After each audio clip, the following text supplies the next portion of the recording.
Hello everyone, मैं ब्रजेश कुमार अपने YouTube channel GK by Brajesh पे आपका स्वागत करता हूं। दोस्तों, आज हम लोग पढ़ेंगे सार्क के बारे में। इसको हिंदी में हम लोग दक्षेस भी कहते हैं। ठीक है, तो समझेंगे इसका फुल फॉर्म क्या है, ये बना कब, इसका हेडक्वार्टर क्या है और इसके एम क्या है या ऑब्जेक्टिव क्या है। क्योंकि सदस्य देश बहुत इंपॉर्टेंट है, पूछा जाता है।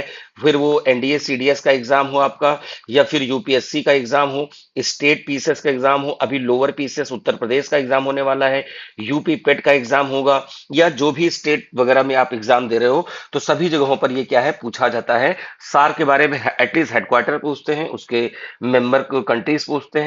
बाकी जो यूपीएससी और पीसीएस में है उसमें थोड़े से वन लाइनर टाइप के क्वेश्चन नहीं होते, उसमें कुछ दो तीन पॉइंट्स होते हैं। आफ्टर दैट वो पूछते हैं कि भाई इसमें कौन सा पॉइंट सही है। तो सभी के बारे में हम लोग डिस्कस करने वाले हैं। तो सबसे पहले समझते हो, जो लोग भाई चैनल नहीं सब्सक्राइब किए please do subscribe GK by Brajesh. इससे पहले हमने बिम्स्टेक G7 हमने आपको बता रखा है, और आप वहां से जाकर पूरा देख सकते हैं।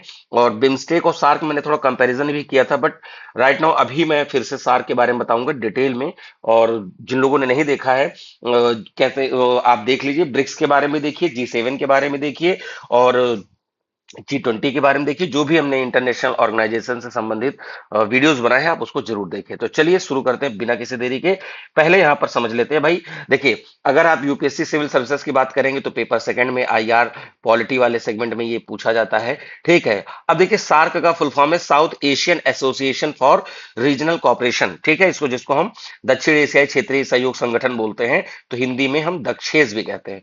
क्लियर, तो ये पॉइंट याद रखिएगा। तो अब इस पे हम बात करने जा रहे हैं, सार्क के बारे में समझेंगे। और ये पीडीएफ आपको हमारे Telegram group GK by Brajesh sir पे मिल जाएगी, और वहां पर और भी वीडियोस के जो नोट्स होते हैं वो हम आपको लगातार भेजते रहते हैं। लिंक हम दे देंगे, जिसमें से आप इंस्टाग्राम की भी लिंक होगी, उसके साथ व्हाट्सएप की भी होगी और टेलीग्राम की भी होगी। तो तीनों से आप जुड़ सकते हैं, और वहां पर कुछ ना कुछ इंफॉर्मेशन आपके लिए मिलती रहेगी। ठीक है, तो यहां पर देख लेते हैं भाई, मेंबरिंग कंट्री देख लेते हैं। सार्क का पहली बात तो फुल फॉर्म हो चुका है, South Asian Association for Regional Cooperation. Clear, और ये बना था सार्क चार्टर के तहत, और 1985 ढाका में बना था। कहाँ? 1985 में। बांग्लादेश की कैपिटल है ढाका। और यहां पर इसको मैं भी ट्रिक भी बताऊंगा कि कैसे याद करना है। ठीक, देखिए यहां पर ये अल्फाबेटिकली अरेंज है: अफगानिस्तान, बांग्लादेश, भूटान, इंडिया, मालदीव, नेपाल, पाकिस्तान और श्रीलंका। लेकिन आप इसको MBBS पेन याद कर सकते हैं। MBBS पेन नहीं याद कर सकते हैं तो अपनी MBBS आप जिससे भी याद करें।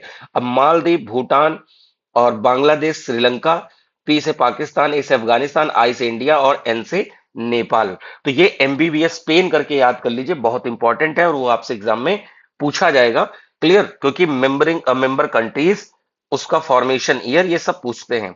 तो अब थोड़ा सा इसका हम थोड़ा परिचय देख लेते हैं कि भाई क्या चीज है। देखिए, बाइलिंगुअल रहता है हमारा नोट्स, तो आपको जो हिंदी इंग्लिश का है कोई इशू नहीं होने वाला है। तो सार्क एशिया जो है, दक्षिण एशिया के देशों के बीच में, ये यहाँ पर क्या है, इंटर गवर्नमेंटल, जिसको हम अंतर सरकारी, एक रीजनल यूनिफिकेशन कह सकते हो, और या इंटीग्रेशन कह सकते हो, इकोनॉमिक डेवलपमेंट, सोशल प्रोग्रेस की बात यहाँ पर हो रही, इसलिए ये बनाया गया था। 8 दिसंबर 1985 को ढाका बांग्लादेश में सार्क चार्टर पर हस्ताक्षर के साथ हुआ है। ठीक है, 8 दिसंबर 1985।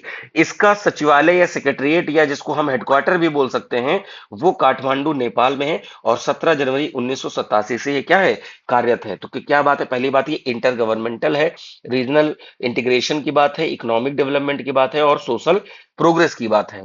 ये आपको पता है कि ढाका में बना था, जो कि बांग्लादेश की कैपिटल है, पर हेडक्वार्टर इसका काठमांडू नेपाल में है। वर्तमान में स्थिति क्या है, मैंने जैसा कि बिम्स्टेक वाले वीडियो में बताया था, जो इससे पहले मैंने बिम्स्टेक की क्लास ली। अगर किसी को बिम्स्टेक का फुल फॉर्म पता हो तो बता दे, क्योंकि मैंने लास्ट वीडियो में बता रखा है। जिन लोगों ने नहीं देखा है, बिल्कुल कॉम्प्रिहेंसिव इंफॉर्मेशन मैंने दी है, तो आप वहां से इसको देख सकते हैं। तो 2016 में उरी आतंकी हमले के बाद भारत के द्वारा बहिष्कार किए जाने के कारण इस्लामाबाद में वो समिट होने वाली थी, 2016 की सार्क समिट वहीं होने वाली थी। तो यह अनिश्चित काल के स्थगित करी गई, शिखर वार्ताएं रुकी, हालांकि तकनीकी बैठकें आयोजित होती हैं। ठीक, तो क्योंकि भारत में उरी अटैक आपको पता है, बाद में उरी द सर्जिकल स्ट्राइक करके मूवी भी बनी, आपने देखा। उसमें जो चीजें दिखाई गई कि कैसे चीजें अटैक हुई थी इंडिया पे, तो उसके बाद में इंडिया ने पाकिस्तान में जाने का डिसीजन नहीं लिया है। ठीक है, तो ये हो गई बिम्स्टेक का, जो अभी बना कब है, हेडक्वार्टर क्या है, और इसमें अभी वर्तमान स्थिति क्या है। अब जरा यहाँ पर अभी हमने आपसे बात करी थी सदस्यता और पर्यवेक्षक मेंबर। अब सदस्यता में हमने भी बताया कि आप एमबीबीएस पेन याद कर लीजिए, ठीक। अब पाकिस्तान है भैया, इसमें पेन वाली बात तो है ही है। मालदीव, भूटान, बांग्लादेश, श्रीलंका, पाकिस्तान, अफगानिस्तान, इंडिया और नेपाल, ठीक। ये आपके यहां पर हो गए। अब देखिए जो ऑब्जर्वर कंट्री हैं, जिसमें Australia, China, European Union, Iran, Japan, Mauritius, Myanmar, South Korea और America, these are the observer nation in SAARC group, ठीक। तो ये परमानेंट मेंबर नहीं है, परमानेंट यही है, ये परमानेंट है। ये परमानेंट में मत रखिएगा, ऑब्जर्वर परमानेंट नहीं माने जाते हैं, ठीक है। उसके बाद इसका जो संगठनात्मक या ऑर्गेनाइजेशनल स्ट्रक्चर है, इसके कोर प्रिंसिपल है, उन पे बात कर लेते हैं। देखिए सार्क कंट्रीज का हमने एक लोगो भी लगा दिया है, जिससे कि आप इसको अच्छे से देख सकते हो, समझ सकते हो। Complete information about the SAARC जो है मैंने यहाँ पर आपको बताने की कोशिश करी। और आगे बात करते हैं कि इसमें और क्या चीजें हो रही। देखिए भाई, इसी नाम से है, तो जिन लोगों ने सब्सक्राइब नहीं किया please do subscribe the channel GK by Brajesh. अब इसका देखो एम क्या है भाई, सर्वसम्मति से, यानी प्रिंसिपल ऑफ यूनैनिमिटी इसको बोलते हैं। तो अनुच्छेद 10 कहता है सार्क में सभी निर्णय सभी स्तरों पर पूर्ण सर्वसम्मति के आधार पर लिए जाएंगे। इसका मतलब प्रत्येक सदस्य के पास वीटो शक्ति है, कोई भी एक देश इसमें मना करेगा तो उस पर कार्य फिर नहीं होगा। ये भी आप पॉइंट ध्यान रखिएगा। द्विपक्षीय मुद्दों का बहिष्करण। अब मान लीजिए मीटिंग में यार ये 8 कंट्रीज आई हैं और वहां पर पता चला पाकिस्तान बांग्लादेश अपना कुछ अलग गुट बना रहे हैं, या फिर नेपाल भूटान अलग गुट बना रहे हैं, इंडिया किसी के साथ और गुट बना रहा है, तो वो नहीं होगा। इसमें द्विपक्षीय मुद्दे नहीं रखे जाएंगे, ये मुद्दे होंगे जो सभी के कॉमन होंगे। क्लियर। तो किसी भी प्रकार के विवादास्पद द्विपक्षीय मुद्दों पर सार्क के मंच पर चर्चा नहीं करी जाएगी। लेकिन आप जानते हो इंडिया पाकिस्तान की जो राइवलरी चलती आई है, जो क्रॉस बॉर्डर टेररिज्म है, पाकिस्तान की तरफ से इंडिया में अटैक हुआ, अभी पहलगाम वाला हुआ था, आपने देखा कि 2025 में कैसे 26 निर्दोष लोगों की हत्या कर दी गई। मैंने ऑपरेशन सिंदूर में इसका पूरा जिक्र किया है। आप इसी चैनल पे आप जाइए और कंटेम्परेरी इशू या वीडियो सेगमेंट में आप देखिएगा, और कंटेम्परेरी प्लेलिस्ट मैंने बना रखी है समसामयिक मुद्दे की। उसमें अभी 4 दिन पहले मैंने ऑपरेशन सिंदूर और जो चर्चा में आया है मैंने सब बताया, क्योंकि 6 जवानों को अब सरकार ने नाम रिवील किया है। और संसद में राजनाथ सिंह जी ने क्या वो दिया था कि कोई भी हमारा जवान शहीद नहीं हुआ ऑपरेशन सिंदूर में, तो उसी को रिगार्डिंग मैंने वीडियो बनाया था। बट आपको कंप्लीट इंफॉर्मेशन उससे मिल जाएगी। अब देखिए भाई, प्रथम शिखर सम्मेलन कहाँ हुआ था। तो SAARC officially form by the 7 founding nation adopting the charter. तो 7 संस्थापक सदस्य थे, और व्यापारिक शुल्कों में कटौती के लिए प्रारंभिक अधिमान, यानी कि जब ये देश आपस में व्यापार करेंगे तो ये क्या करेंगे कि अपने देश में एंट्री के समय कुछ टैक्स में, या जो भी क्या कहते हैं टैरिफ्स लग रहे हैं, टैक्स तो नहीं कहेंगे, और टैरिफ जब बाहर से आ रहा कोई सामान तो उस पर टैरिफ लग रहा, तो उस पर वो कुछ कटौती हुई थी। इसके बाद यहां पर बात करते हैं साफ्टा। तो मुक्त व्यापार, यहां पर क्या लिखा है, sign at the 12th summit in Islamabad. Islamabad में 12वीं समिट हुई थी। तो creating a full free trade agreement by 2006।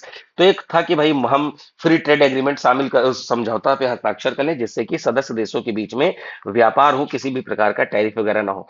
शुरुआत में यही किया गया था।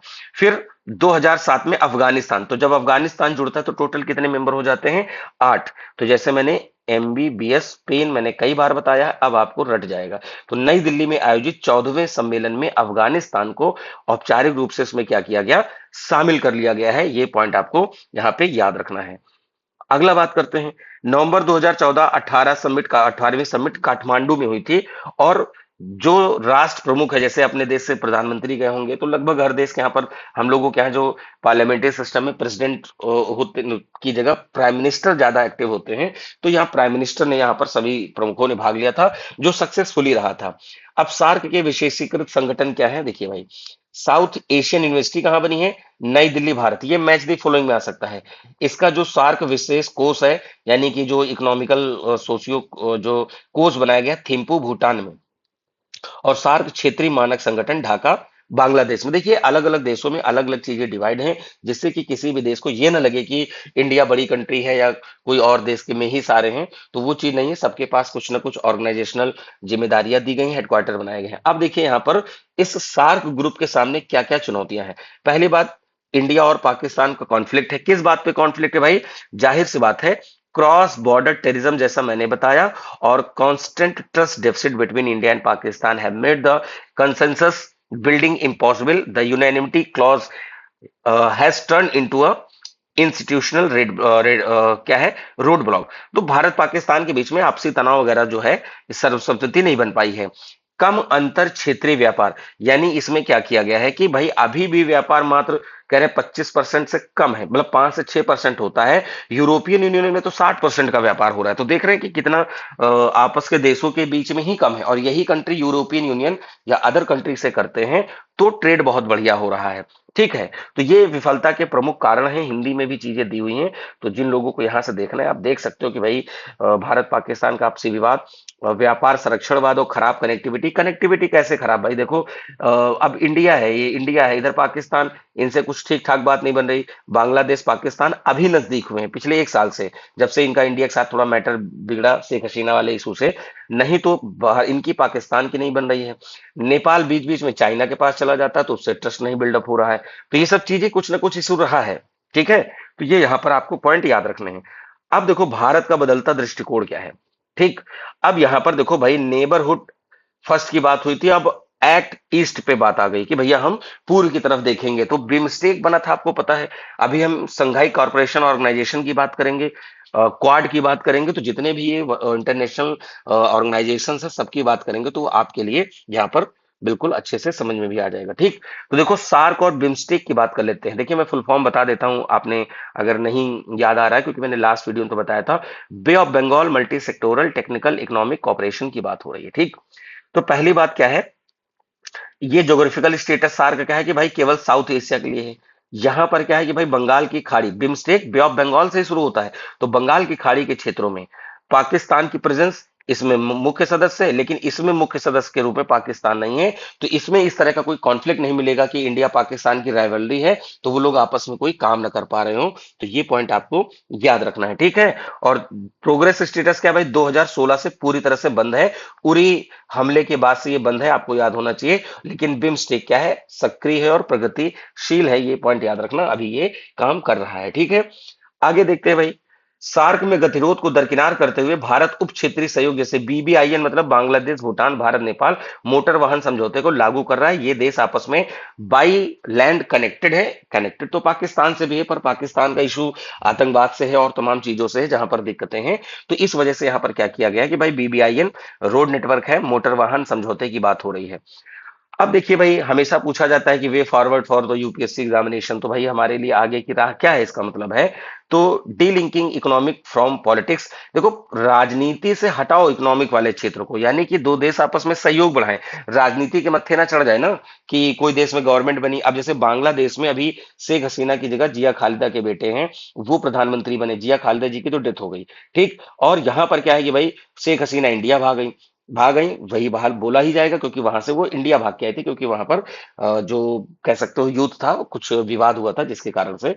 विवाद क्या था कि उन्होंने उनको जो ऐसे वर्ड्स बोले जिससे की बात उनको खराब लगी। अभी इंडिया में ही देखो कॉकरोच वगैरह पॉइंट बोल दिया गया, तो पूरी कॉकरोच जनता पार्टी बनी, और अब वो धर्मेंद्र प्रधान का इस्तीफा लेने के लिए लोग अड़े हुए हैं कि भाई। और वैसा नहीं है कि कोई पॉलिटिकली अभी फिलहाल अभी राइट नाउ पॉलिटिकली वो नहीं है, बट उद्देश्य क्या है कि भाई अगर कोई बच्चा 5 6 से मुझे जो याद है 5 बच्चों ने नीट वाले पेपर देने वाले लोगों ने क्या किया कि सुसाइड कर लिया। अब उनके परिवार हैं, माँ बाप हैं, भाई बहन हैं, या उनपे दादा दादी हैं, नाना नानी हैं, सब उम्मीद लगाए होते हैं कि हमारा बच्चा एग्जाम निकालेगा, पर वो सुसाइड कर ले रहा है। तो जो पेपर लीक होगा, इतना मेहनत होगा, तो वो इशू है। तो मैंने बताया कि पॉलिटिक्स से इसको अलग करा जाए। दूसरा, focusing on non traditional securities. तो promoting collaboration और shared regional vulnerable like climate change, melting Himalayan. देखो अब हम लोग ट्रेडिशनल सिक्योरिटी से हटके क्लाइमेट चेंज पे बात करें। अगर टेम्परेचर बढ़ेगा तो टेम्परेचर, हवाओं की कोई बाउंड्री नहीं होती है। हवा पाकिस्तान में भी जाएगी, इंडिया में भी जाएगी, नेपाल में भी जाएगी, भूटान में भी जाएगी। तो उनकी कोई बाउंड्री नहीं होती। कोरोना वायरस की कोई बाउंड्री थी क्या? तो कोरोना वायरस तो पूरे वर्ल्ड में फैला, चाइना से ही शुरू हुआ था। ठीक है, और ग्लेशियर पिघलेगा तो नदियों में बाढ़ आएगी। तो क्या नदी इंडिया में ही आती? नदी तो इंडस वगैरह, रावी, चेनाब इधर जा रही हैं, बांग्लादेश में जाती हैं, तो बाढ़ तो आनी ही आनी है। ठीक, फिर इस तरह से मतलब डिजास्टर मैनेजमेंट पे बात किया जाए, अगर किसी देश में भूकंप आ जाए, लैंडस्लाइड हो जाए, तो इंडिया या आपस में कोई भी देश जो सहयोग देने लायक, जिसकी जो जितनी क्षमता है, वो अपना मदद करें। सब regionalism, advancing mini lateral and सब रीजनल कैप्स लाइक बीबीआईएन, जैसे बीबीआईएन हुआ when border regional consensus is block. तो जब रोड वाला अगर ये मामला जैसे बॉर्डर ब्लॉक है, तो अगर हम कुछ ऐसे एग्रीमेंट शामिल कर लें जिससे कि आपस में सहयोग बन सके, तो इस पे बताया जा रहा है कि साउथ एशिया में समग्र विकास के लिए राजनीति को व्यापार से अलग करना अनिवार्य है। जब तक पूर्ण क्षेत्रीय सहयोग संपन्न न हो, तब तक उप क्षेत्रीय सहयोग जैसे गैर पारंपरिक सुरक्षा जैसे जलवायु परिवर्तन, आपदा प्रबंधन पर ध्यान केंद्रित करना व्यवहारिक समाधान है। तो ये पॉइंट आपके थे बिम्स्टेक के बारे में, यहाँ पर देख लिए। यहाँ पर वर्ल्ड की 22% पॉपुलेशन है, बिम्स्टेक के बारे में यहाँ पे आप देख सकते हो। और ये सारे कंट्री हैं, इसमें इंडिया, नेपाल, भूटान, बांग्लादेश, म्यांमार और थाईलैंड है। और बंगाल की खाड़ी के सराउंडिंग में ये देश है, देख रहे हैं सब बंगाल की खाड़ी से लगभग लगभग टच कर रहे हैं। नेपाल भूटान के पास यही एक पानी का पैसेज है, इस वजह से इसमें नेपाल और भूटान को भी शामिल किया गया है। नेपाल और भूटान के लिए आपको बता दें ये बफर स्टेट आते हैं। बफर स्टेट ऐसे होते हैं जो किन्हीं दो देशों के बीच में है, तो एक तो इंडिया और इधर कौन सा देश है, चाइना। तो ये बफर कंट्रीज होती हैं और डायरेक्ट इनकी लैंड बाउंड्री नहीं है, ओ कोस्टल बाउंड्री नहीं है। These are the land lock country. अब म्यांमार देखो भाई, लगातार पानी से टच है, थाईलैंड टच है, बांग्लादेश टच है, इंडिया टच है। तो दीज आर द कह सकते हो कि कोस्टल कंट्रीज ऑल्सो, जहां पर ओशन की या सी रूट मिल जाता है। लेकिन इन्हें नहीं मिल पाता है, किसको, नेपाल और भूटान को। वो इंडिया पर डिपेंडेंट है या फिर कुछ बहुत नेपाल चाइना की तरफ से डिपेंडेंट है। ये पॉइंट आपको याद रखना है। यहाँ पर देखिए बिम्स्टेक में श्रीलंका वगैरह भी है। तो ये पूरा रहा सार्क के बारे में। तो भाई जैसा मैंने पहले बताया कि भाई टेलीग्राम ग्रुप से जुड़िए, इसकी पीडीएफ देंगे हम अपने टेलीग्राम ग्रुप पे, जीके बाई ब्रजेश सर। और कल मैं कोशिश करूंगा कि व्हाट्सएप पे भी भेज दूं। व्हाट्सएप पे अभी पीडीएफ नहीं जा रही थी काफी समय से, उस पे भी जाएगी। तो भाई वीडियो को लाइक करें और शेयर करें ज्यादा से ज्यादा लोगों में, क्योंकि देखिए जो चीजें हमने शुरू करी हैं तो कंटेम्प्रेरी इशू चलता रहेगा। और जिन लोगों को यूपी का कोई भी एग्जाम देना है, पीसीएस, लोअर पीसीएस, या फिर आप आरओ दोगे, यूपी हाई कोर्ट दोगे, बीईओ का पेपर देंगे, यूपी पेट का पेपर देंगे, सब जगह पर इंपॉर्टेंट है। अभी लोअर पीसीएस का भी पेपर होगा अगस्त लास्ट, सितंबर फर्स्ट वीक में हो सकता है। तो वहां पर आपके लिए सब चीजें काम आएंगी, है ना। बीईओ का फॉर्म हो सकता है कि मतलब आने वाला है, ठीक है। तो तमाम एग्जाम है, यूपी पेट का एग्जाम तो भाई सभी बच्चे देते हैं, टेंथ वाले भी देते हैं और पीएचडी वाले भी लोग देते हैं कि फ्यूचर में कोई जॉब आए तो हम ले सकते हो। तो भाई यूपी स्पेशल देख सकते हो। बाकी ज्योग्राफी और पॉलिटी हमारी लगातार क्लास चली रही, तो आप उसको लगातार देख लीजिए। चलिए फिर मिलते हैं अपने नए वीडियो में नई चीजों के साथ। भाई बस चैनल को सब्सक्राइब करें, ज्यादा से ज्यादा लोग जुड़ते हैं हमें भी अच्छा लगता है, और ऐसे ही लगातार इंफॉर्मेटिव वीडियो आते रहेंगे। तो मिलते हैं नए वीडियो में।